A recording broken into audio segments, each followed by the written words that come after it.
Good evening, everyone. I'm just going to wait one more minute as people settle in here.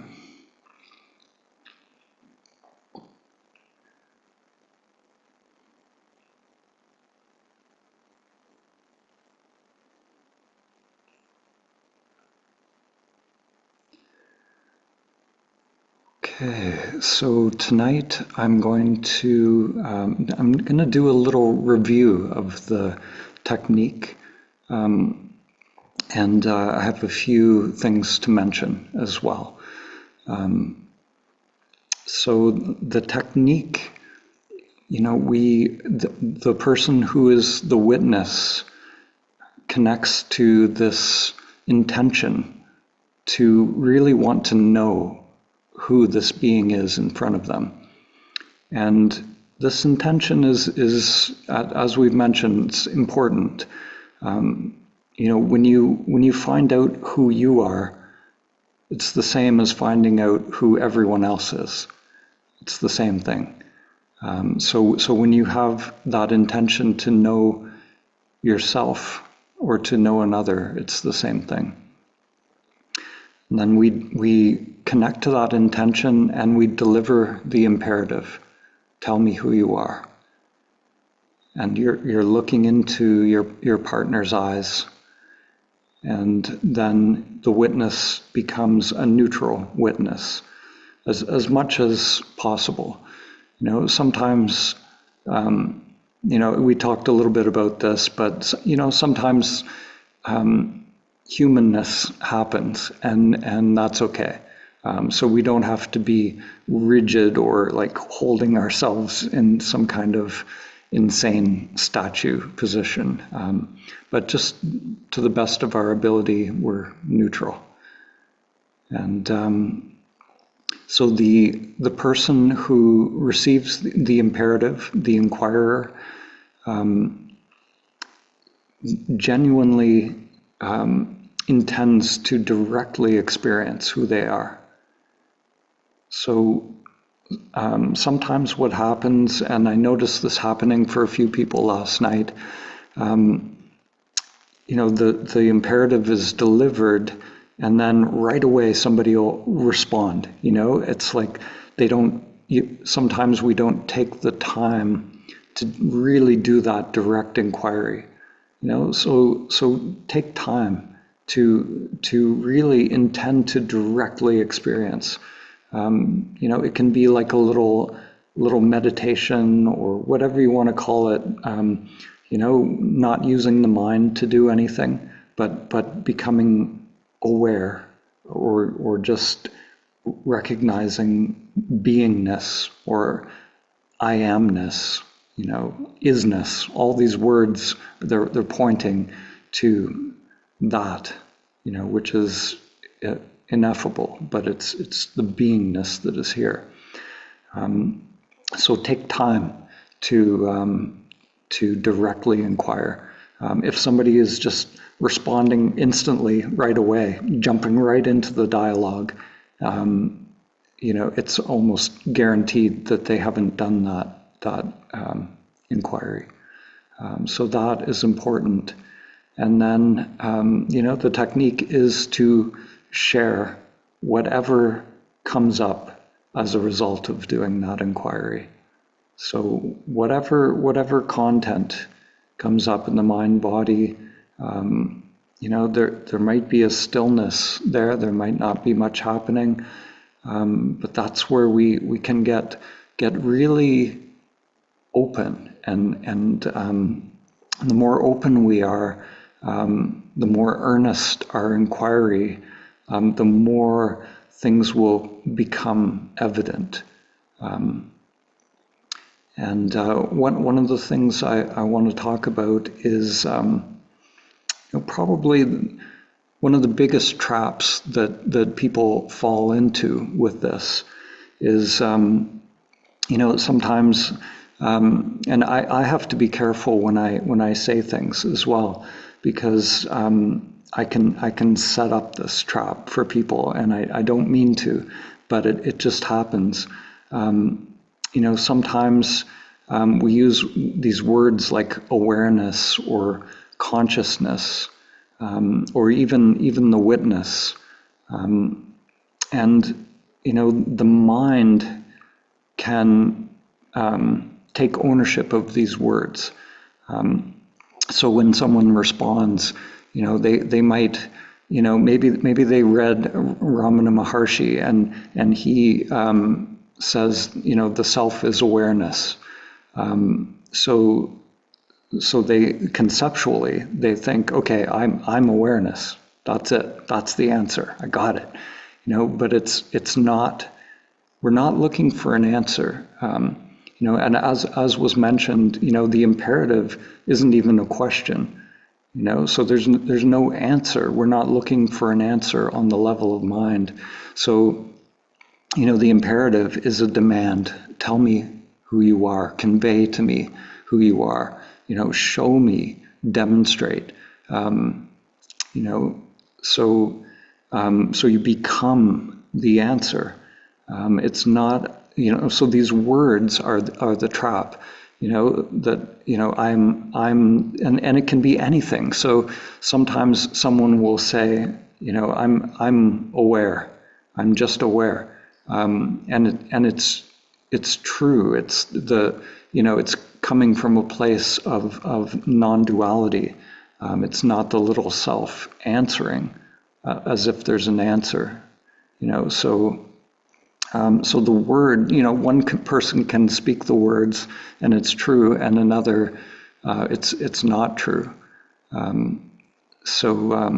Because actually it's not the person speaking the words. The words are just arising. They're arising from the self. It's when the person is answering, on that level of mind, looking for an answer, trying to get it right. Awareness doesn't need to get it right. The true self doesn't need to get it right. It just is. It's possible for the words to just come, and there's no stopping the words when they just come forth from the self. So it's very important not to get caught in language, because we'll actually miss the the deeper level. We don't want to be just answering or trying to find a right answer to this. It's when the mind has dropped away.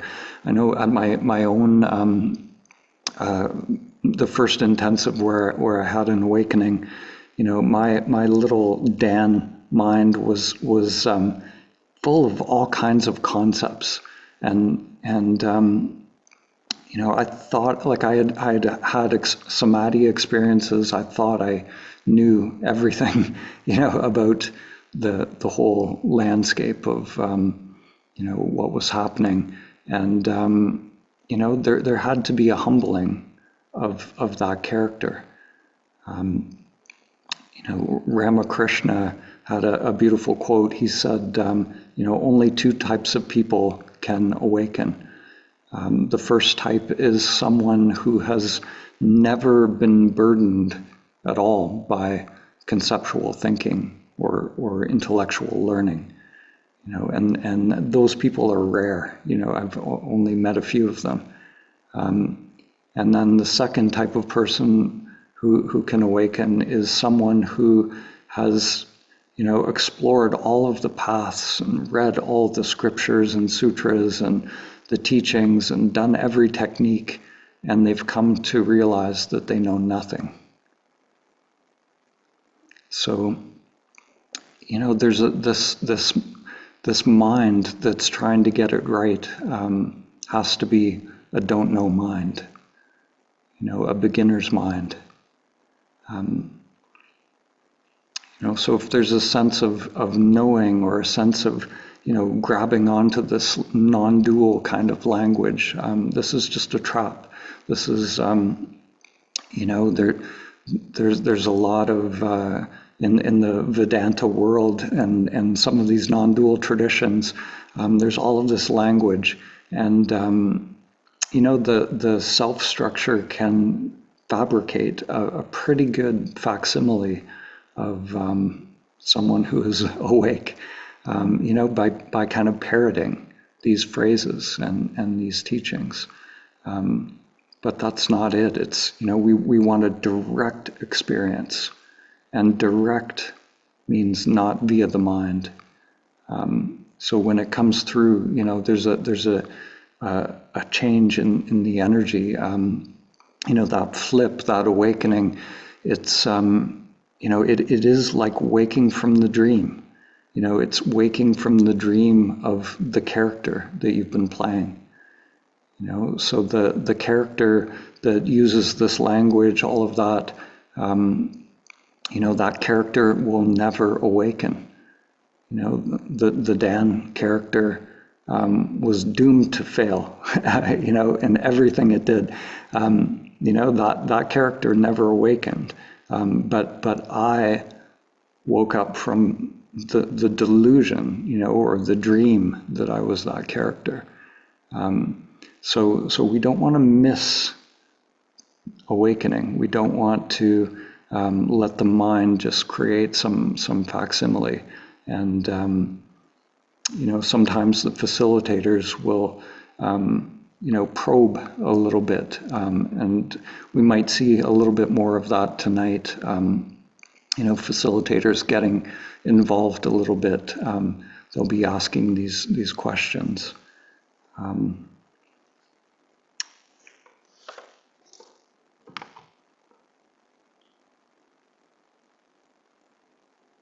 So let me see if there's anything else. I'll just, before we dive in, I'll leave you with one more little quote from Ramana Maharshi. And this is beautiful. He says, let what comes come, let what goes go, but find out who remains. So in this process, whatever's going to come, just let it come.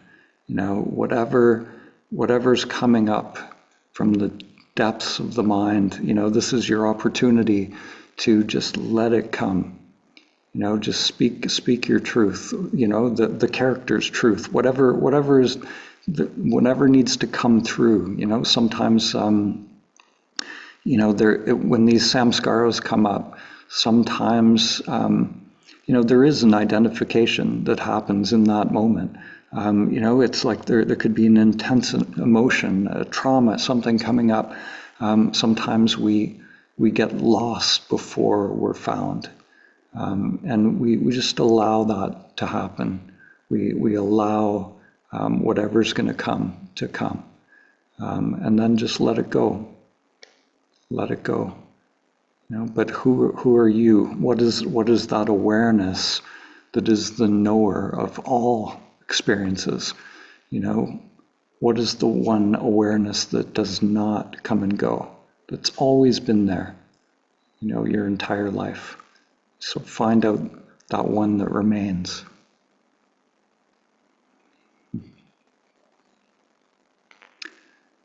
So I think Tayama is going to cue us up here, and we're going to dive into a 40-minute session. All right, that was my question. How long? Okay, I am ready. Awesome.